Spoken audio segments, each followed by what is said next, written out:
This morning, this building has collapsed 4:35 because I went out, I and my brother, we go to eat.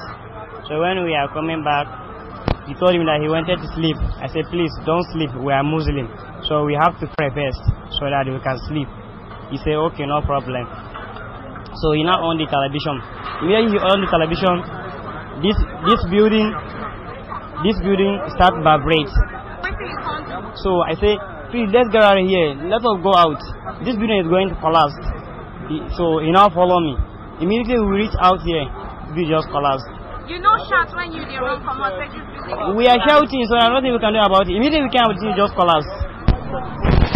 I'm standing on the side where a 3-story building came crumbling this morning.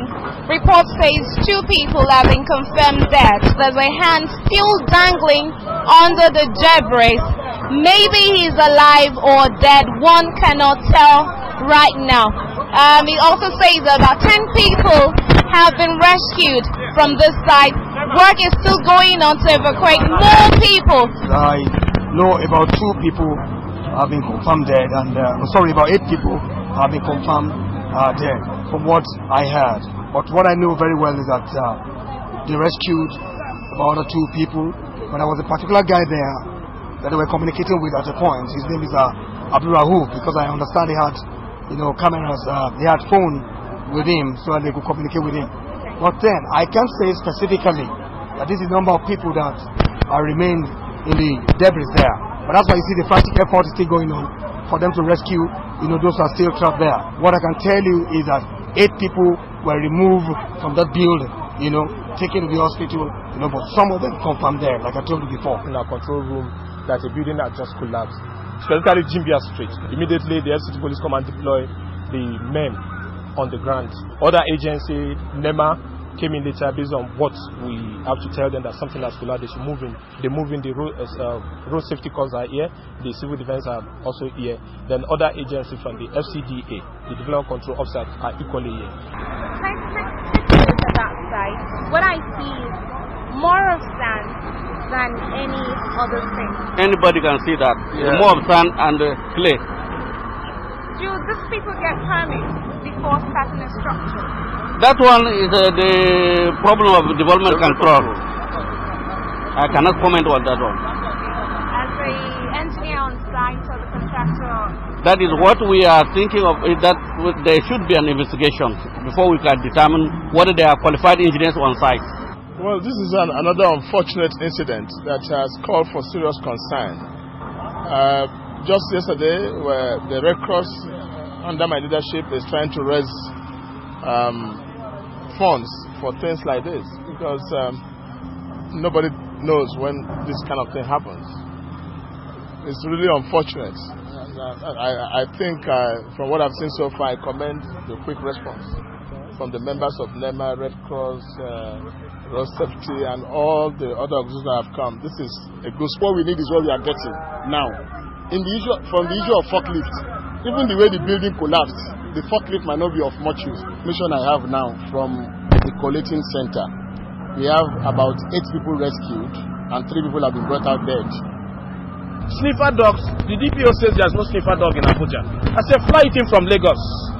No, we have already gotten information on the number of people inside. We have rescued them. We have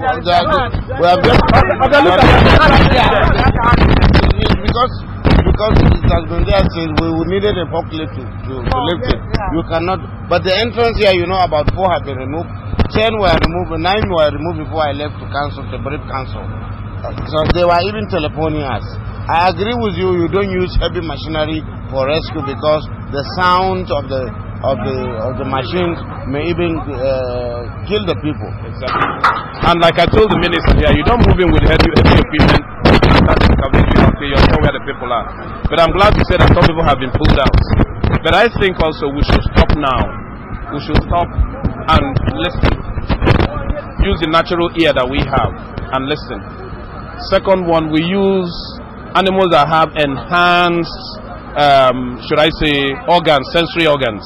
And that's the dog. You live where? I'm living inside. I'm not working. Okay, so around what time?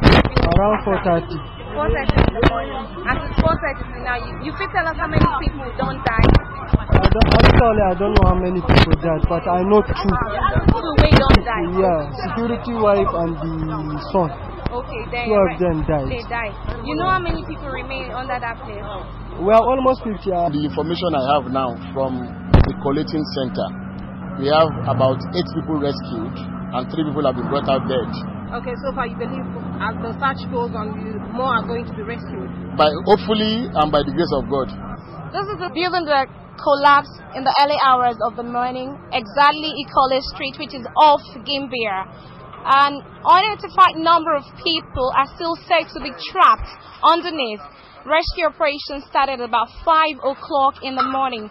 Sources say this building was actually meant for a residential one, but later converted to serve as an hotel. Now, a few minutes ago, one of the persons trapped underneath the building was communicating. He actually said if he is destined to die underneath the rubble, so be it. Shayo Adebome reporting for ITI.